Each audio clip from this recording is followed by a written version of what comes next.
కారణం కార్తీక మాసంలో దీపము సోమవారము ఈ రెండు అంత ప్రాముఖ్యత. కార్తీక సోమవారం అండి, కార్తీక సోమవారం అండి అంటారు. మాఘమాసంలో వస్తే సోమవారం కాదేంటి? ఫాల్గుణ మాసంలో వస్తే సోమవారం కాదా? ఈ కార్తీక సోమవారానికి ఎందుకంత ప్రఖ్యాతి అంటే సోమ అంటే స ఉమ అమ్మవారితో కలిసి ఉన్నవాడని ఒక అర్థం. సోమ చంద్ర సంబంధం అని ఒక అర్థం.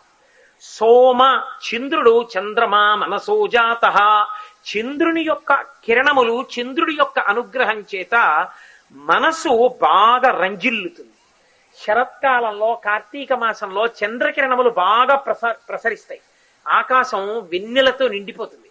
చంద్రుడి యొక్క ప్రభావం శరీరం మీద పడడం వల్ల, చలిగా ఉండడం వల్ల రకరకములైన కోర్కెలు పెరిగిపోతాయి. వేడిగా ఉంటే చాలు ఏదైనా తినేద్దాం అనిపిస్తుంది. దుప్పటి ఉంటే చాలు ఎక్కడైనా పడుకోబుద్ధిస్తుంది, ఎప్పుడు కొనకబుద్ధిస్తుంది. చల్లగా ఉన్న వాతావరణం మనసులో కోరికల్ని